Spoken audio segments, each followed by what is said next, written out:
கர்த்தராகிய இயேசுவின் நாமத்தினாலே இந்த வார்த்தையை கேட்கிற உங்கள் யாவருக்கும் அன்பின் வாழ்த்துதலையும் வணக்கத்தை நான் தெரிவித்துக் கொள்கிறேன்.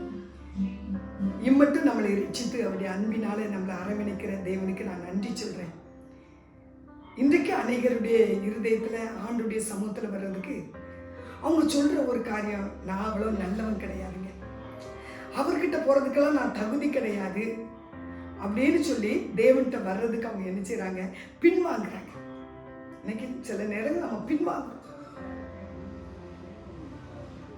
ஆனா எபிரேய ஆக்கியம் 4ஆம் அதிகாரம் 16வது வசனத்தில் சொல்கிறார், ஆதலால் நாம் இரக்கத்தை பெறவும் ஏற்ற சமயத்தில் சகாயம் செய்கிற கிருபையை அடையவும் தைரியமாய் கிருபாசனத்தில் அண்டையில் சேர்க்கலாம்.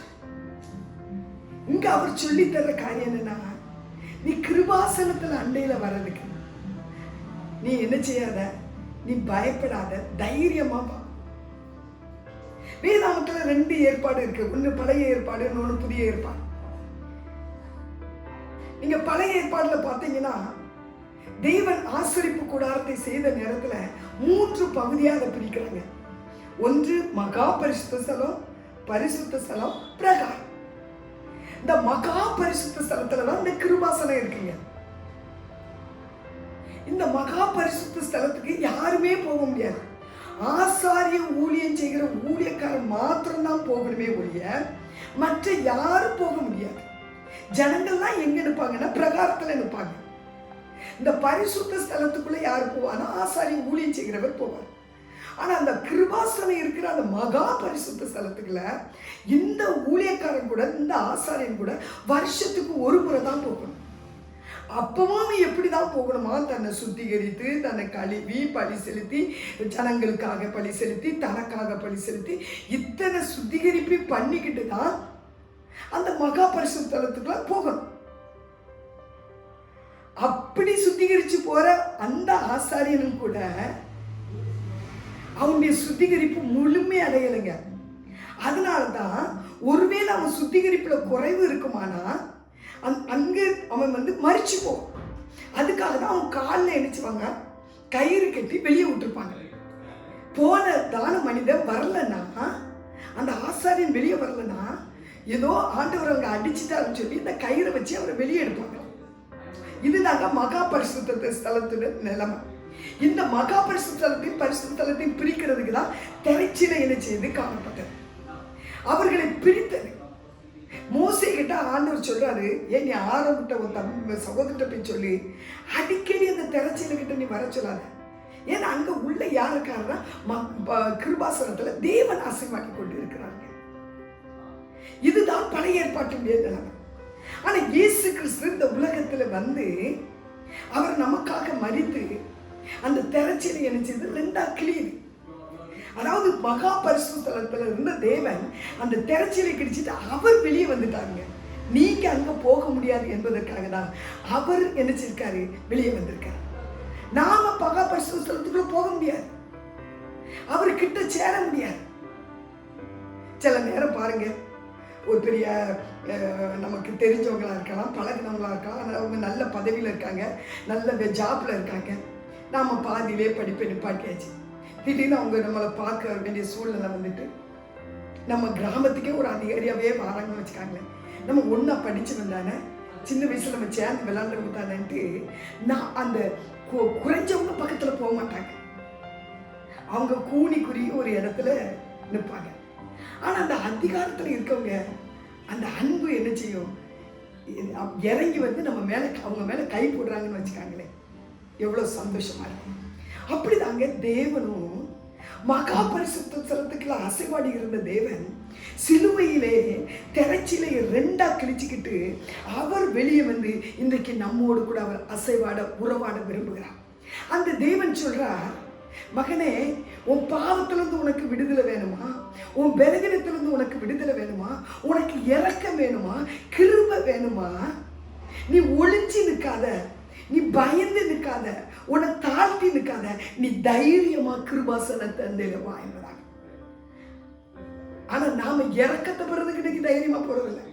இந்த கடவுள் என்ன செய்வார் இருந்தா துணிஞ்சு போய் குடிச்சுக்கிட்டு போறது, துணிஞ்சு போய் நம்ம சில காரியங்களை என்ன செய்யறோம். அப்படி செய்யக்கூடாது. உங்களுக்காக எனக்காக தான் வந்தான். குறைவுள்ள உங்களுக்காக எனக்காக தான் வந்தான். ஆனா எந்த சிந்தையில நீ போக வேண்டுமானா, எனக்கும் அந்த குறைவுல இருந்து ஒரு நிறைவு வேணுங்கிற அந்த இரக்கத்தை பெறணுங்கிற சிந்தையில தான் உனக்கு தைரியம் வரணும். சிலருக்கு அப்படி தைரியம் கிடையாது. அவர் என்ன செஞ்சிருவார் அப்படி தைரியம். அதனால தான் ஆக்கில் சொல்றாரு, நீ தைரியமா வா. மற்ற தெய்வங்களை தொட முடியாது. மற்ற தெய்வங்களை மனுஷன் தொட்டா மனுஷன் தீட்டாயிரான்னு சொல்றாங்க.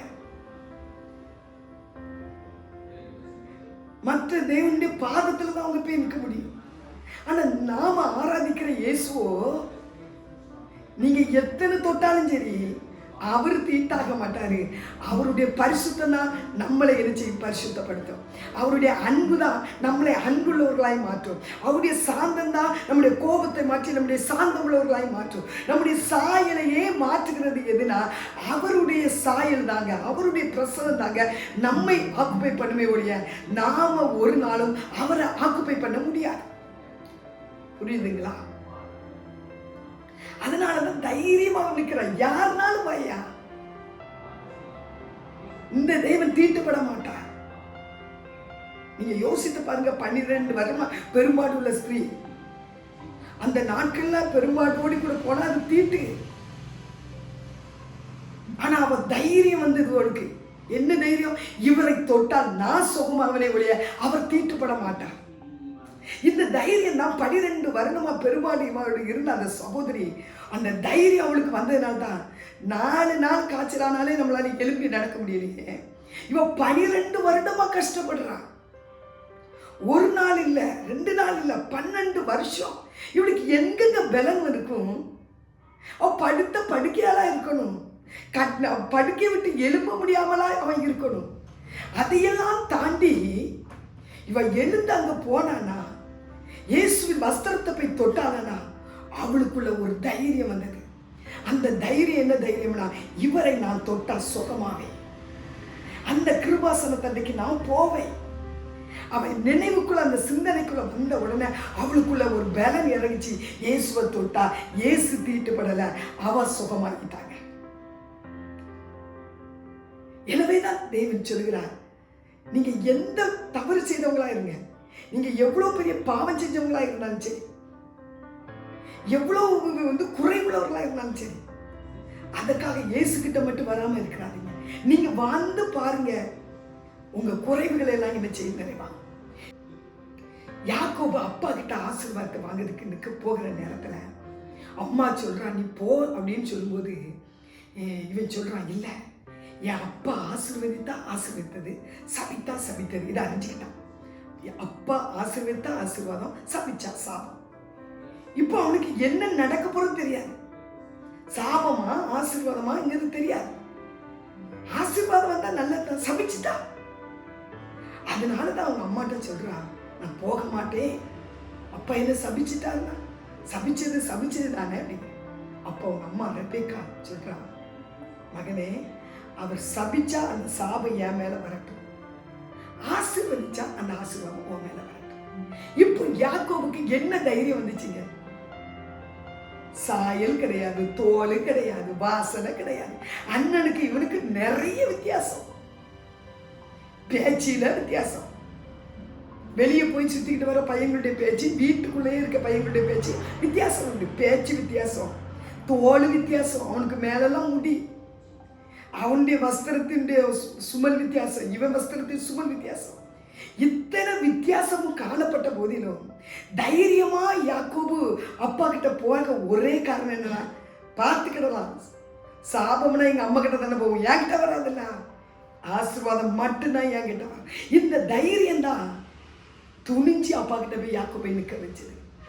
இப்பவும் ஆண்டவர் சொல்றார், இயேசு சொல்றார், மகனே மகனே, அப்படிதான் நானும் கலாத்தியர் 3:13 சொல்லப்பட்டபடி உனக்காக நான் நினைச்சிட்டேன், சாபமாயிட்டேன்.